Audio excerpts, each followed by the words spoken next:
Eu quero andar nas coxilhas, sentindo as flechilhas das ervas do chão, ter os pés roseteados de campo, ficar mais trigueiro com sol de verão, fazer versos cantando as belezas desta natureza sem par, e mostrar para quem quiser ver um lugar pra viver sem chorar.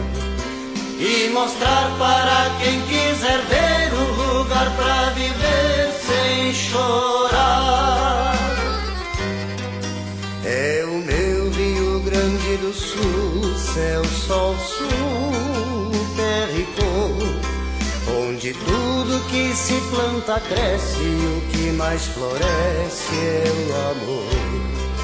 É o meu Rio Grande do Sul, céu, sol, sul, terra e cor, onde tudo que se planta cresce e o que mais floresce é o amor. Onde tudo que se planta cresce e o que mais floresce é o amor. Bom, primeiro, bom dia a todos, boa tarde para alguns aí. Quero dar um sincero agradecimento ao presidente Rodrigo por esse desafio de vir aqui ao palco falar sobre infraestrutura e agradecer e saudar a todas as autoridades aqui presentes. O tempo é bastante curto, né? Então não vou me delongar aqui nas apresentações e no agradecimento. Eu vou quebrar um pouco do protocolo e pedir para falar aqui fora do padrão ali, poder ficar um pouco mais livre para me conectar com vocês. Então, a ideia aqui é trazer um pouco da conceituação do que é a aviação regional, né? O deputado trouxe para a gente aí bastante em relação ao transporte regional, mas mais do que o transporte regional, a gente tem a mobilidade aérea de curtas distâncias e a mobilidade aérea de longas distâncias. Então, vou trazer esse conceito aqui, mas se vocês, não sei se faz diferença, mas puderam ampliar também por causa do gráfico, mais uma questão de conceituação, porque quando a gente fala de mobilidade a gente pensa em mobilidade urbana, a gente pensa em mobilidade aérea, e aí trazendo para a mobilidade regional, a gente tem um setor que nem foi tão explorado por ele, que é a aviação de pequeno porte, que é principalmente onde a aeronáutica atua, onde a gente está falando de distâncias curtas, né? A gente fala ali de 300 a 500 quilômetros, sendo curta distância 300, longa distância 500, e o transporte regional, que é um pouco desse histórico do que o deputado Frederico trouxe para a gente. Aeronaves ali de até 19 lugares que fazem essa rota de curtas distâncias. Acredito que a região sul, né, a gente tem bastante parceiro aqui, sofre bastante com isso, principalmente o pessoal da agrícola que tem que se deslocar para as fazendas, para regiões que nem têm aeroportos no geral. A gente sabe que tem uma estrutura terceira maior do Brasil, a gente falando em termos de aeroportos públicos, mas privados a gente está numa posição bem aquém do que a gente tem de potencial. Então, essa aviação atende ali até 70 passageiros, mais ou menos, que tem a ver com o que ele trouxe ali nas informações.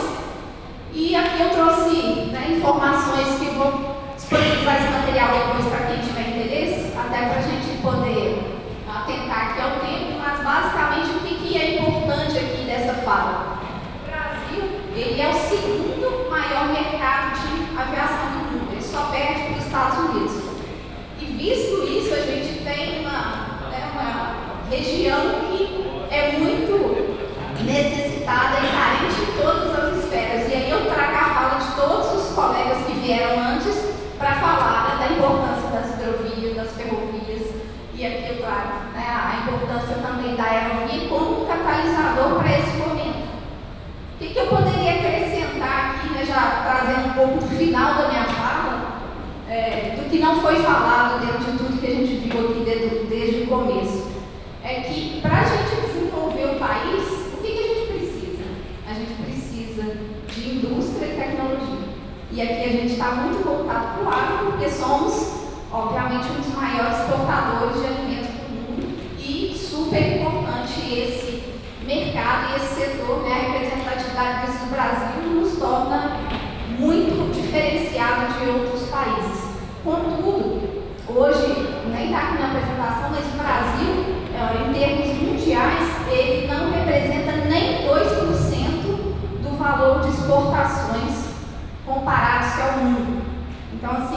alguns anos atrás eram 2%, se eu não estou enganada, é 1,14% que a gente está em relação a potencial de exportação. E aí a gente poderia aqui falar do histórico, né, trazer uma grande contextualização e por que o Brasil não se desenvolveu na indústria.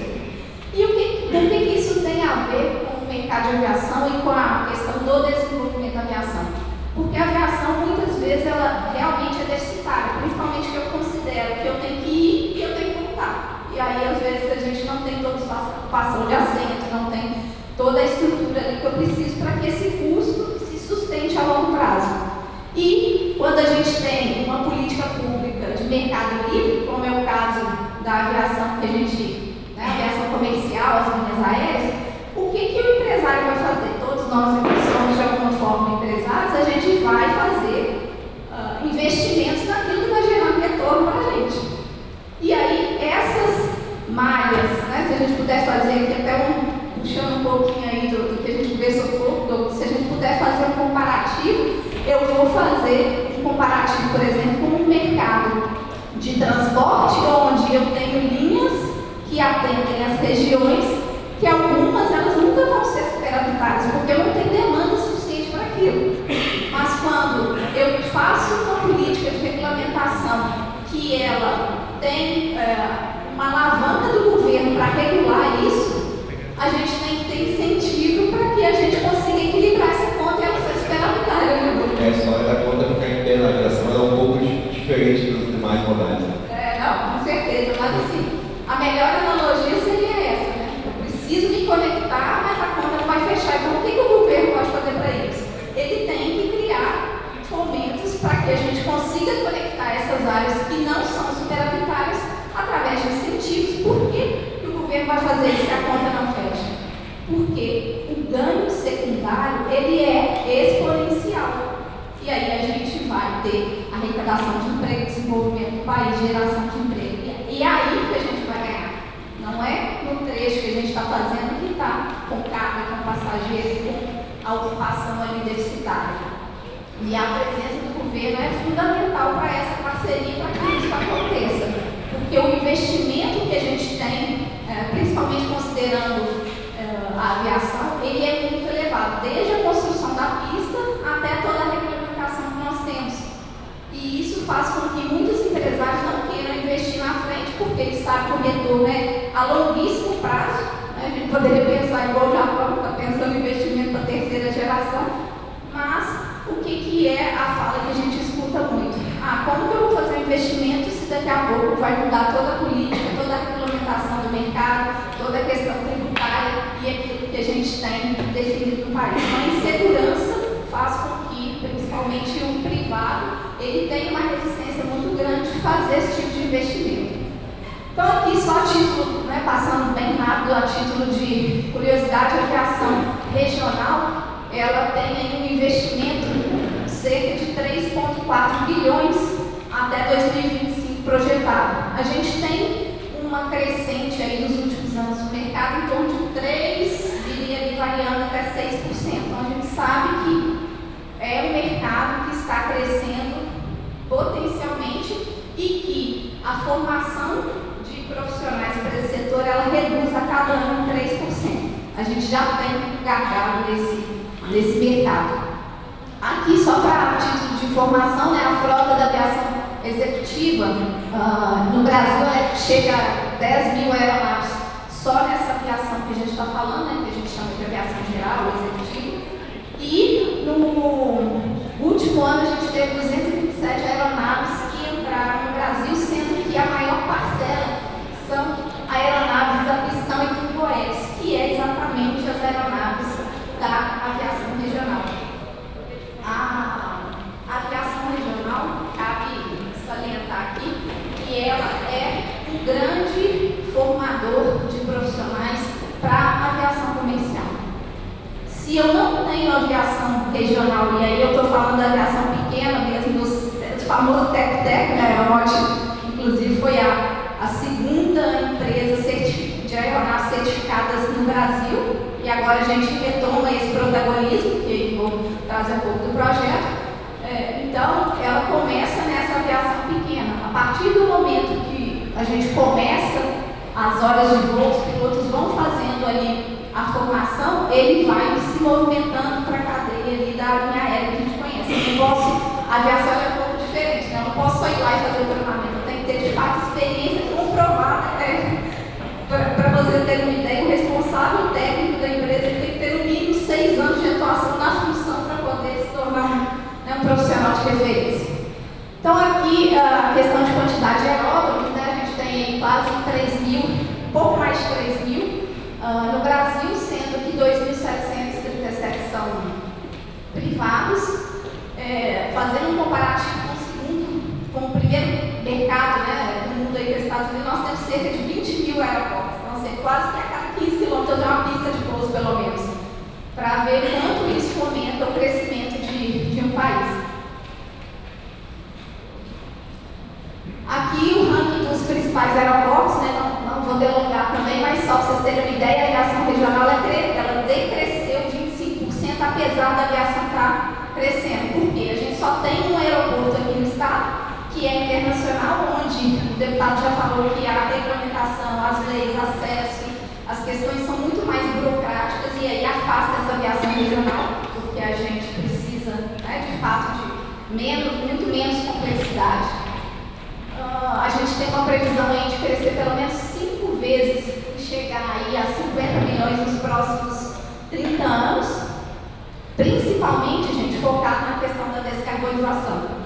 E o que é legal nessa descarbonização que a gente traz aqui para o ESG, a gente traz para, né, todos os nichos que a gente falou, é que a aviação, a previsão é de que até 2030 ela corresponda a 18% das emissões de gases.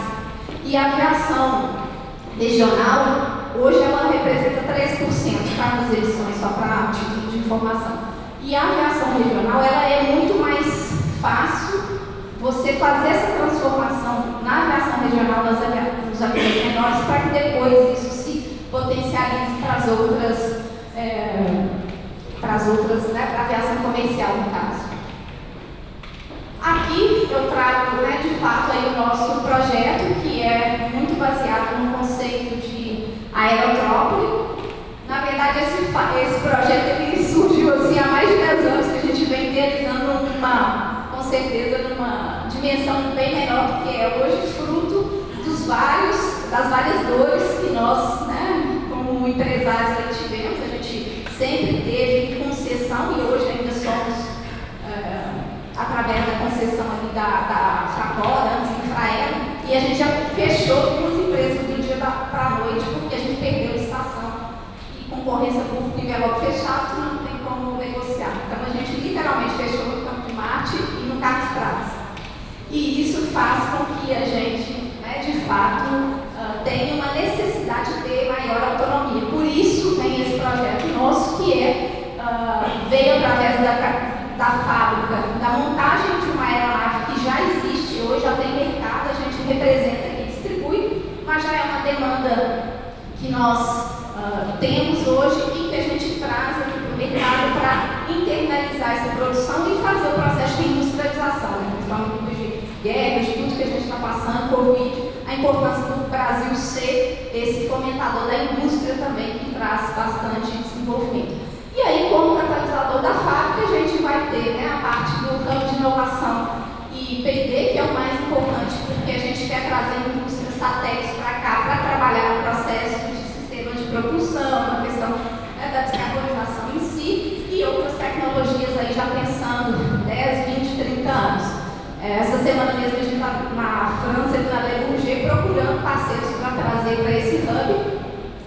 Vai ter a parte de manutenção que a gente já faz, e centro de treinamento, que é essa formação de profissionais na área. E soluções de mobilidade aérea regional, que a gente pode falar, não está na mesa, que é exatamente essa conexão dessas pequenas cidades que de fato não têm nenhum tipo de infraestrutura aeroportuária, que não os aeroportos privados.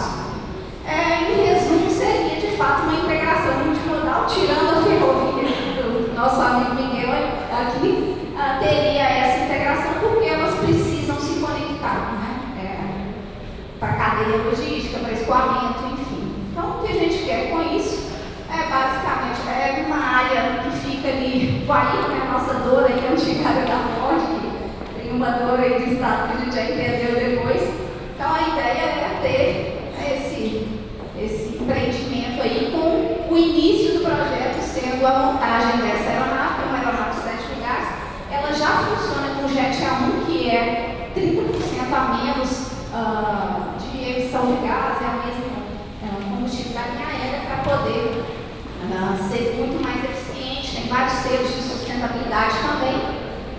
É quase que um movimento aí que a gente retoma esse protagonismo da indústria e que a Embraer fez também lá atrás com a Piper. Então a gente quer criar essa estrutura, atrair novas tecnologias, vai ser a segunda fábrica de novo certificada e retomar o nosso protagonismo aí para o Rio Grande do Sul. Então quero agradecer essa oportunidade, falar que eu me desafiei também, o nosso presidente está aqui, Guilherme, me deu uma luz aí para poder direcionar. Meu negócio é falar de SD, falar de pessoas, falar de gestão. Então, a gente sempre está 30 anos de mercado também, com esse pequeno, a gente tem que se desafiar sempre. Então, eu agradeço aí, né, compaixão aí por qualquer coisa que eu tenha.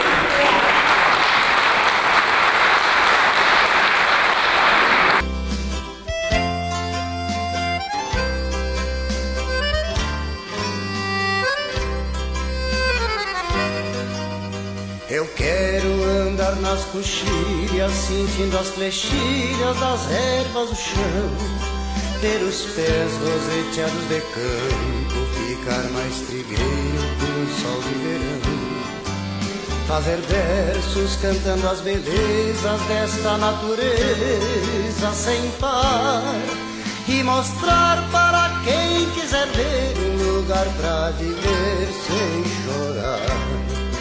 E mostrar para quem quiser ver um lugar pra viver sem chorar.